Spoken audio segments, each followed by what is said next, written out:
안녕하십니까 시청자 여러분, 놀라운 부동산 놀부입니다. 자, 이번 주에 2월 24일 날 아주 큰 또 택지 계획이 발표가 됐죠. 무려 7만호. 거기에서 끝나는 것이 아니라 뒤에 또 2분기에 발표를 추가로 한다고 했죠. 또 15만호. 그 중에 상당수가 또 수도권에 풀릴 예상이 되는데, 아무튼 지금 신도시만 하더라도 이제 2분기까지 하면 40만호가 넘어갈 겁니다. 3기 신도시만 해도, 수도권만 해도. 이 어마어마한 물량이 이제 풀린다는 계획이 발표되니까 이 많은 분들, 그리고 애청자분들 중에서도 이거 정말 3기 신도시가 나오면은 큰일이 나겠구나, 뭐 폭락이 오고 서울에도 영향을 주지 않겠느냐라는 생각을 하실 것 같아서, 오늘 당장 이 계획뿐만 아니라 이 계획이 실현되는 시기까지 생각을 함께 해보자는 취지에서 오늘 컨텐츠를 준비를 했습니다. 우리가 어떠한 계획을 잡거나 행동을 해야 될 때 당장 순간만 생각해서 하다가 낭패를 보는 경우가 상당히 많죠. 그래서 이 시그널만으로 부동산을 접하시는 게 아니라 이 시그널이 현실화되는 것을 예상을 해보면서 실질적으로 과거 사례를 봤을 때 계획이 발표되고 입주까지 어느 정도 시간이 걸리는지, 이런 것까지 포괄적으로 봐야 여러분들이 지금 행동을 하는데 실수 없이 이 장기간에 여러분들께 도움이 되실 거라고 판단이 됩니다. 이런 시그널들만 생각하다가 또 그래, 기다려서 집을 사야겠다라고 생각해서 낭패를 볼 수도 있고요. 또 기다리셨다가 정말 꿋꿋이 기다렸다가 3기 신도시가 들었었을 때 들어가면 그게 이득이 되시는 분들도 있을 것이고, 다양한 생각들이 있으실 텐데 오늘은 제 생각을 얘기를 해보겠습니다. 자, 앞으로 수도권에 벌어질 이 현실 시그널은 굉장히 행복해 보이지만 지금 당장은 무섭다라는 것이죠. 자, 오늘 내용 시청하시기 전에 하단에 좋아요와 구독하기, 그리고 멤버십 가입해 주시면 놀라운 부동산 강의까지 시청이 가능하십니다. 그럼 지금 시작합니다.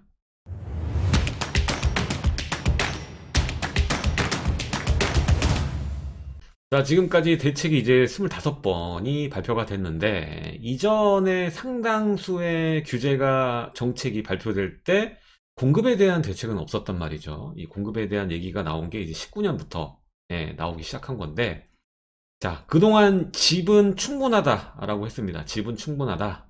항상 정부는 이렇게 얘기했죠. 지난 규제가 20번이 넘도록 누적되는 동안 수요 억제책. 그래서 어떤 식으로 했느냐. 일단 못 사게 구매력을 강제로 낮추고, 금융 규제를 통해서.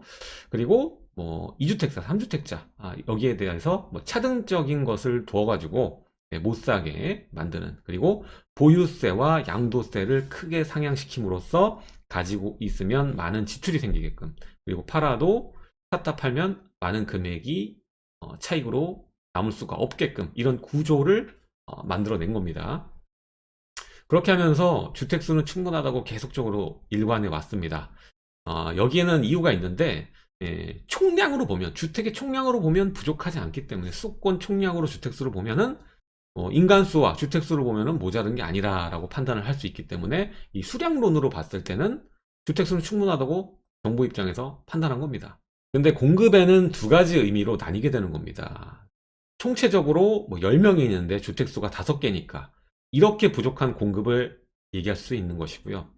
주택이 10개 있고 인원도 10개 있는데 새로운 주택, 그리고 많은 사람들이 원하는 주택이 2개고 나머지는 쓰레기고, 이러면 당연히 이 2개의 주택에 사람들이 몰리게 되겠죠.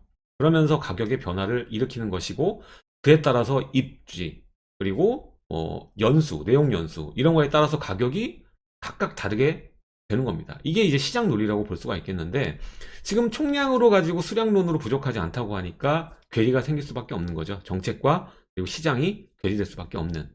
그러다 보니까 결국엔 지금 상황에 왔을 때 이 오래된 주택까지 가격이 같이 끌려 올라가는, 이런 상황까지 빠지게 된 겁니다. 결국에 수요자의 니즈에 맞는 공급량이 부족한 상황인데, 총량의 무게를 두고 정책을 펴니 당연히 이 부족한, 공급이 잘 안 되는 신축과 또 상급지 주택이 잘 들어서지 않으니까, 거의 뭐 재건축, 강남은 재건축 외에는 공급하기가 어렵죠. 그러다 보니까 신축과 상급지의 가격이 폭등하게 된 겁니다. 만약에 이 정부 초기에 바로 택지 공급에 대한 계획을 세우고 꾸준하게 이 공급이 이어지도록, 그리고 또 재건축과 재개발을 막지 않고 그대로 내비두기만 했어도 일단은 이전에 우리 시장 박원순 시장이 정비사업지의 30%를 직권 해제해버렸습니다. 그거만 그렇게 안 했어도 그렇게 안 했어도 지금 이 사단은 나지 않았을 거라고 저는 생각이 됩니다.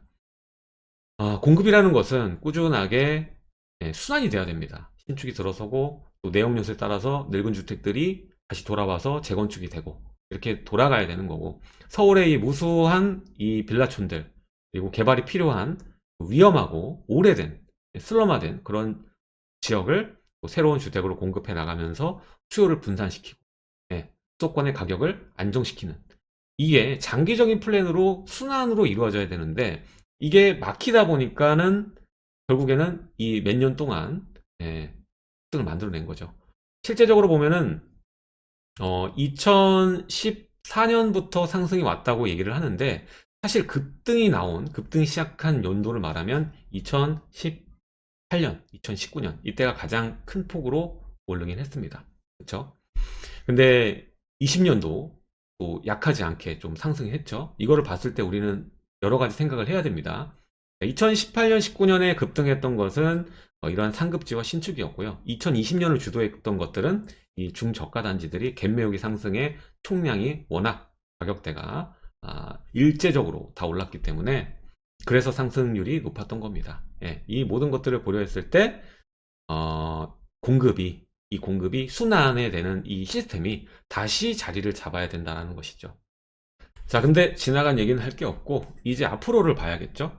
자, 지금 공급 쇼크라는 얘기를 했습니다. 이 공급 쇼크라는 단어가 언제 나왔냐면 2월 4일 공급 대책 때, 그때 이 단어를 썼습니다. 이 서울에 이제 10만 호를 또 공급하겠다 이렇게 얘기를 했었죠. 당장 이게 어떻게 나올 수가 있느냐라고 생각을 했었는데 일단은 숫자적으로는 맞아요. 근데 이게 실현될 수 있을지는 굉장히 미지수죠. 그렇기 때문에 당연히 사람들은 뭐야 이렇게 얘기했던 거고, 지난 3기 신도시 발표 후에 연이어서 지금 공급 대책을 계속 쏟아내고 있고, 2월 4일에 그 도심 내 공공주도 복합으로 짓는다라는 얘기가 나왔었고, 그 이후에 또 3기 신도시 발표를 했었고요. 또 그 이전에 보면은 또 공공재개발 얘기했었고, 계속 지금 공급 대책 계속 쏟고 있죠.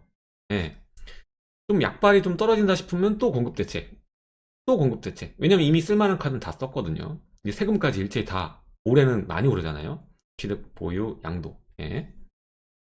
자, 이사 공급 대책 다시 보면은 공급 쇼크라는 표현을 썼고, 총체적으로 그때 나왔던 수량이 이제 전국적으로 83만 호 수량 입각해서 계획을 발표했습니다. 그래서 공급이 부족하다고 계속 얘기가 나오는 게 서울이니까 도심 내 공급 대책 공공 주도로 얘기를 했죠. 근데 이게 현실적으로 굉장히 어렵습니다. 전에도 얘기를 드렸지만은 거의 이제 건물을 가지고 계신 분들이 과연 이 주택을 하나밖에 안 주고 뭐 이득금 10% 30% 준다고 이들이 과연 동요할까, 같이 움직일까, 거기는 동의할 수 없고, 준공업지, 역세권, 그리고 저층주거지를 예로 들었는데 저층주거지는 가능할 수 있겠지만 주택 다수니까. 근데 이런 준공업지나 역세권들은 사실상 굉장히 어려울 거다라는 얘기를 했었습니다. 그리고 이미 플랜카드를 아예 내고 거래가 지금 2월 4일 공급대책 발표 이후에 없다 보니까 플랜카드로 우리 지역은 공공개발 안 합니다 라고 써붙인 곳도 있더라고요. 거래 마음껏 하셔도 됩니다 써가지고 현수막 제가 뉴스로 봤는데 그런 지역도 있더라고요. 그만큼 정부가 정책을 피면은 당연히 영향력은 있습니다. 이 수요자들의 그 심리를 움직일 수 있죠. 그러다 보니까 이런 공급 대책도 계속 발표를 하는 것이고, 근데 어떻게 보면 이런 공급 대책이 발표되면서 여기에 가능성이 있는 역세권이나 이 준공업지의 그 재산권을 가지고 계신 분들한테는 확실히 피해를 준 겁니다. 피해를 준 거예요. 예. 자, 어쨌든 간에 이 실체가 없죠. 언제 어디에 할 거라는 실체가 없고, 지금 그 이후에 또 나왔던 것이 국토부 장관이 얘기한 게 갖고 와라. 토지주들이 지자체 얘기를 하고 지자체가 갖고 오면은 우리가 검토하고 승인해 주겠다. 이렇게 얘기를 해요. 떡 줄 사람 생각도 안 하고 있는데 그렇게 얘기를 합니다. 오히려 이 여러 가지 인센티브나 이런 것들을 명확하게 계산을 하고 짜서 이 컨설팅을 각 지역마다 다니면서 해도 모자를 판인데 반대로 얘기를 하고 있으니 이게 단기간 내에 될 수 있을지 참 어렵고, 일단은 뭐 부지 확보를 25년까지 차근차근 해나가겠다고 했으니까 아직 시간은 많죠. 근데 문제는 지금 당장인데 이후의 계획을 발표를 한 거라고 보시면 될 것 같아요. 근데 이후도 확실치 않고 불투명하다는 것이 문제죠. 그리고 반응이 없으니까 이번에 또 뭐 반응이 있어도 24일에 발표를 하긴 했겠죠. 근데 기사에는 또 반응이 없자 발표했다고 나오니까 24일 추가로 3기 신도시 대책, 예, 광명 시흥 보금자리 지역 거기를 발표를 했고요. 그리고 2분기에 또 추가로 15만 했는데 3기로 해서 수도권에 풀리는 물량은 이 중에서 일부분이고 또 5대 광역시 중에서 발표 안 된 지역이 있으니까 거기에 좀 찢어서 나오겠죠. 그래서 추가로 또 대량으로 나올 수 있는 자리는 뻔하거든요, 사실.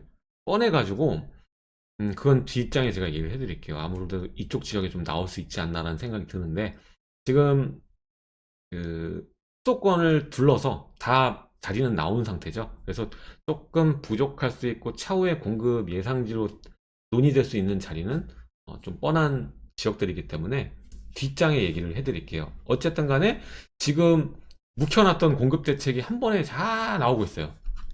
네, 이걸 일찍 했으면 얼마나 좋았을까라는 생각이 듭니다.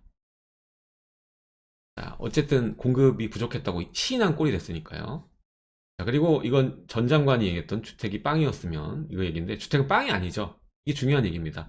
빨라봐야 이 계획 이후에 5년 이상의 시간이 소요가 됩니다. 이건 너무나도 잘 알고 계시죠. 근데 지금도 너무나도 이 계획이 일찍 되지 않을 거라고 알기 때문에 이번에 또 국토부 장관이 기다려라. 지금 서둘러 집살 상황은 아니다.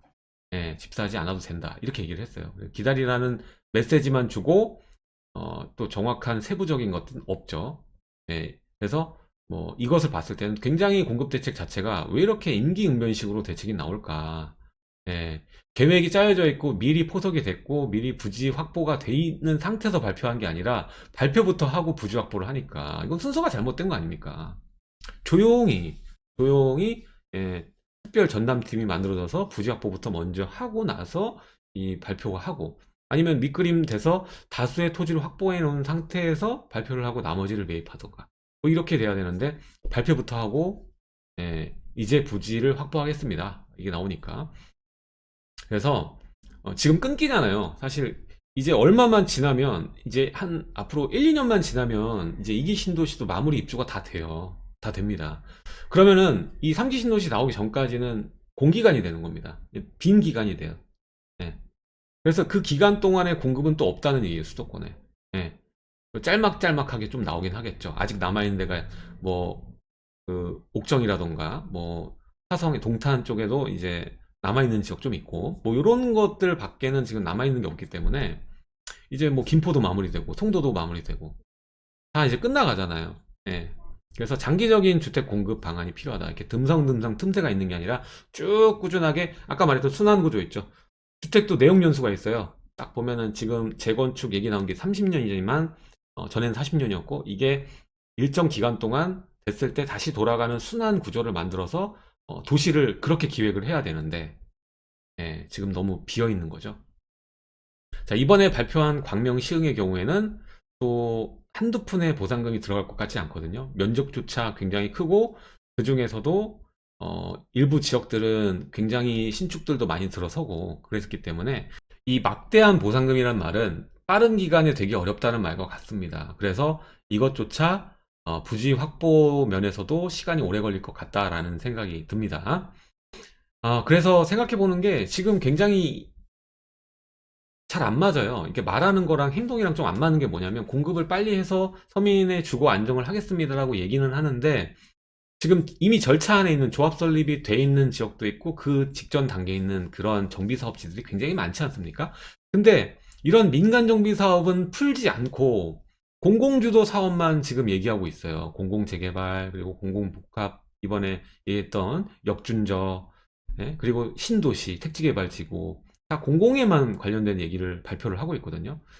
그래서 진짜 공급과 서민 주거 안정에 기여를 하고 싶으면 민간 정비 사업지 굉장히 많잖아요. 그리고 서울에도 재개발 지금 추진하고 있는 지역만 해도 170군데가 되고 그중에 그 추진을 할 만한 지역까지 합하면 400군데 정도가 되는데 이것들에 대한 그 검토나 지원은 생각하지 않고 무조건 공공으로만 이렇게 지원하겠다고 하고 빨리 되게끔 하겠다고 하고 발표를 하니까 이건 굉장히 이분법적이지 않나라는 생각이 듭니다. 네, 이건 정말 잘못된 것 같아요. 정말 주거 안정하고 싶으면은 이게 됐든 저게 됐든 빨리 공급 방향할 수 있게끔 민간도 빠른 속도로 진행할 수 있게끔 협의를 봐서 진행을 해주는 게 이게 속도가 제일 빠르죠. 이것보다는. 근데 굉장히 이분법적이다. 이건 꼭 짚고 넘어가고 싶은 부분입니다. 그래서 오늘의 본론은 이제 수도권에 닥칠 미래에 관련된 얘기죠. 자, 이게 어떻게 보면 중요한 내용 같습니다. 자, 수도권의 택지개발지구가 이제 대부분 지금까지 2기 신도시까지죠. 대부분 22년에서 23년에 입주가 마무리가 돼요. 그 다음 이후에는 공급이 없습니다. 절벽이에요. 대규모로 입주 물량이 받쳐줄 수 있는 자리가 없습니다. 서울 또한 지금 재건축의 경우에는 지금 강남에 하고 있는 것들 보면은 이제 23년 정도, 그러니까 둔촌주공이나 뭐 이런 것들, 뭐 원베일리나 뭐 이런 대포동이나 이런데 23년에서 24년 정도까지 입주 단지 외에는 특히 입주 물량이 22년에는 또 없거든요, 아예. 그리고 23년에서 24년에 조금 물량이 몰리고 그것도 지역이 많은 게 아니라 단지가 많은 게 아니라 세대수가 많아서 그 이외에는 지금 조합 설립 단계 전후 단계에서 지금 지지부진한 상태예요, 다. 예. 그래서 이렇게 되면 또 서울에 물량이 없다라는 거죠. 그리고 재개발마저도 지금 분상제가 나오면서 조합원 분양가가 올라갔죠. 이것도 분상제도 사실 사유재산권 침해한 방향이라고 좀 보는 게 분양가 상한제가 되면 일반 분양가가 이렇게 작게 나오는 바람에 조합원의 분양가는 올라가는 거예요. 그래서 분상제로 인해서 좁은가가 상향이 돼서 조합원 분양가가 상향이 되면서 이것도 한두 푼 상향된 게 아니라 거의 대부분 지역들 보면은 적게는 뭐 1억에서 뭐 2억 정도까지는 다 평균적으로 상향이 된 것 같아요. 조합원 분양가가 상향이 되면서 늘어진 구역들이 다수입니다. 이제 조합원 분양가 올라가니까 안 하겠다고 뭐 서로 부딪히는 거죠. 그러면서 서로 이렇게 또 싸우게 되는 거고 조합원끼리도. 그리고 공공재개발이 이번에 또 나왔잖아요, 개념이. 그러면서 많은 지역이 떨어지고 지금 28군데가 또 후보지로 넣어뒀다고 하는데 공공재개발 얘기가 나오면서 또 조합원들끼리도 갈등이에요. 어디는 공공재개발로 가야 된다. 그리고 일부 조합원들은 민간으로 그냥 가자. 못 믿겠다. 뭐 이러면서 서로 상충되면서 또 싸우면서 또 지지부진한 그런 지역들도 있습니다. 아무튼 간에 지금 이렇게 민간 주도의 정비 사업이 억압돼 있고 지지부진하다 보니까 수도권의 미래가 밝지 않다는 것이죠. 당장 21년과 22년도 공급이 많지 않은 상황인데 23년에서 24년 좀 어느 정도 입주를 하고 또 이것도 일부 지역에 집중되는 경향이 있거든요. 근데 그 이후에는 또 입주 물량이 또 부재라는 거예요. 다 이제 지지부진하고 늘어져 있으니까요. 이런 상황입니다. 그래서 수도권의 공급 물량이 또 23년에서 24년, 그러니까 23년에서 24년 정도에 또 반짝 들어오다가 그 이후에 또 없는 거죠. 부족해지는 거죠. 그래서 지금 이 공급 부족한 거를 발표한 것이 3기 신도시인데 이게 아직까지도 보상조차 마무리가 안 됐잖아요. 원래대로라면은 작년에 다 끝났어야 돼요. 지구 지정되면서 넘어갔어야 되는 건데 아직까지 토지 보상조차 마무리가 다 안 됐죠. 이게 마무리가 빨리 된다고 쳐도 빨리 될 것 같지 않습니다. 마무리가 돼도 빨라봐야 27년입니다. 2027년. 그러면 아까 말했던 23년 이후에 4년 동안의 공급량이 또 부족한 상황이 쭉 공급 가뭄 상태가 이어진다는 거죠. 자, 그리고 사전청약이 뭐 올해 들어가잖아요. 근데 사전청약은 말 그대로 사전청약입니다. 본청약이 아니라 사전청약. 번호표 뽑는 거죠. 자, 자칫 빠른 공급 시그널처럼 보이지만 일반에 잘 모르시는 분들은 이제 청약하니까는 금방 하겠네라고 생각하지만 본청약이 또 언제 될지 알 수 없고 또 빨리 된다고 해도 지금 상황에 만약에 21년에 마무리가 된다고 쳐도 27년이에요. 입주는 27년, 28년 정도가 될 거라고 볼 수 있는 겁니다.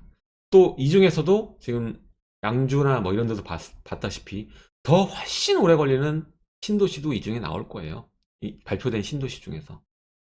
그래서 그걸 쳐도 23년부터 27년에 4년 동안의 간극이 생기는 거죠. 수도권 공급에.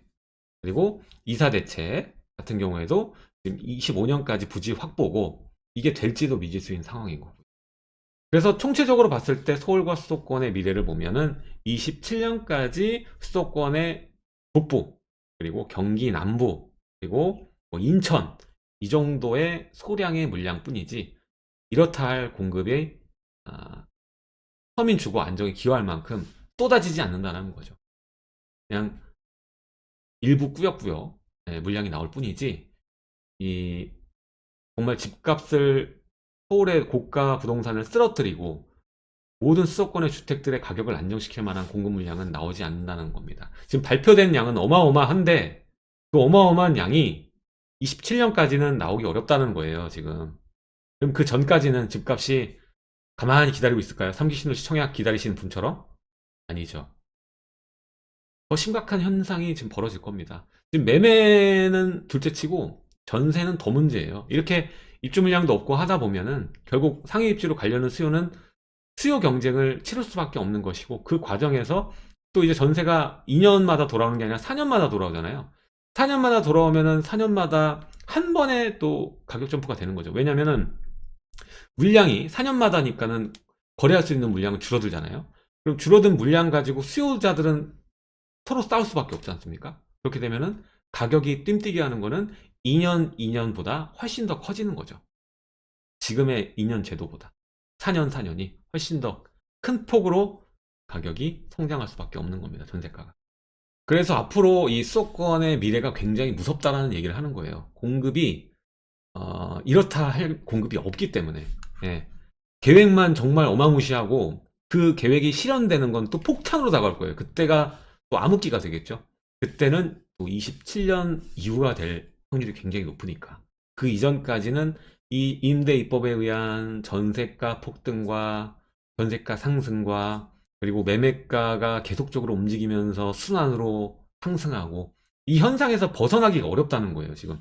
한 번 망가진 밸런스가 다시 순환이 이루어지기 위한 27년이 왔을 때까지는 방도가 없다는 겁니다. 방도가. 자, 그래서 수도권에 닥칠 미래는 냉탕과 온탕을 한 번에 왔다 갔다 할 확률이 굉장히 높은데, 지금 공급 대책 마구마구 발표를 하잖아요. 계속적으로 뭐 한 달에도 두 번씩 발표하고 이래 버리는데 공급 쇼크가 올 수 있겠죠. 이 많은 양이 정말 실현되면. 근데 실현되더라도 이거는 27년 이후의 상황입니다. 그리고 그때 가면은 지금의 화폐 풀리는 이 통화량과 그리고 이 물가가 올라가는, 화폐 가치가 떨어지는 이 모든 상황들, 그리고 경제 발전, 이 모든 상황들을 고려해 봤을 때, 그리고 또 하나, 또 분양 가격이겠죠. 분양 가격도 우리가 생각하는 가격이 아닐 수도 있죠. 땅값이 올라가니까. 지금 수도권의 땅값도 많이 올랐어요. 예, 이게 조달 원가 아닙니까? 주택이 나오기 전에 원가가 토지도 들어가잖아요. 가장 중요한 핵심 가격이잖아요. 근데 이게 계속 올라갈 텐데 과연 여러분들이 기다리는 가격으로 3기 신도시가 나온다는 보장이 있을까요? 자, 확실히 이 수도권은 3기 신도시만 해도 발표된 것만 지금 37만 호입니다. 예, 3기 신도시 발표된 것만. 게다가 2분기 추가 발표가 예상되죠. 이때 또 15만 내에서 지방에 어느 정도 뿌려주고 발표가 될 건데, 대략적으로 보자면 인프라가 지금 이번 발표된 거 보면 인프라와 교통 노선이 어느 정도 결합이 된 지역들을 염두를 해뒀단 말이죠. 자, 그렇다면 앞으로 추가로 나올 지역은 대략적으로 고촌 쪽이나 아니면 용인 쪽이나 이런 지역에 나올 확률이 좀 높아 보입니다. 이건 제 개인적인 생각입니다. 자, 그래서 얘기를 해보면 신도시가 주는 이 의미, 신도시와 서울의 이 상관관계를 봤을 때 여러분들이 잘 미래를 염두에 두고 장기간을 예상을 하고 지금 행동하고 결정해야겠죠.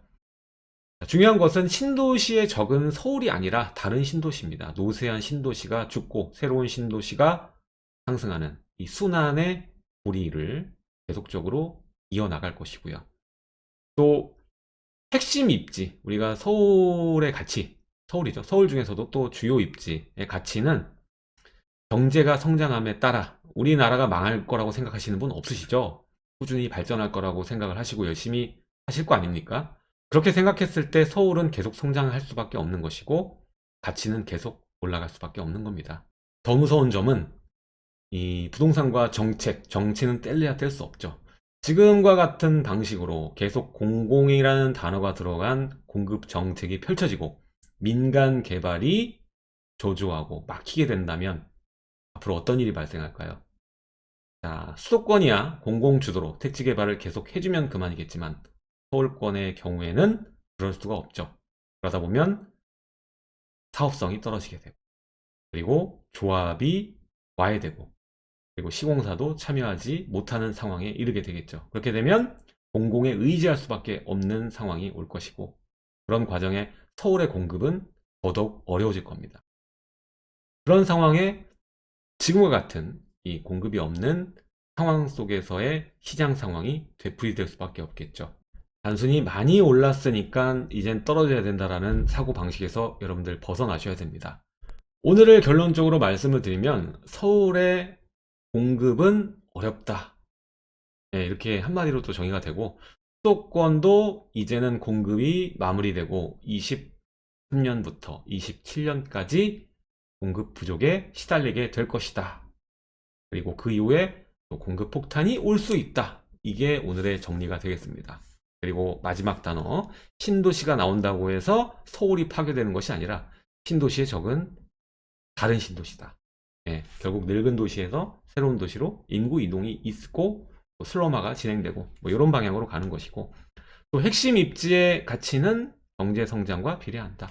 핵심 입지에 주택 공급이 없다면 가격은 지금이 비싼 게 아닐 수도 있다 라는 것입니다. 자, 오늘 내용은 수도권 앞으로의 10년에 대해서 상상을 해보는 시간을 가졌고요. 다음 시간에도 여러분들 알찬 내용으로 찾아뵙도록 하겠습니다. 자, 오늘 내용이 좋으셨다면 하단에 좋아요와 구독하기 그리고 멤버십 가입 해주시면 놀라운 부동산 강의까지 시청이 가능하십니다. 지금까지 놀라운 부동산 놀부였습니다. 감사합니다.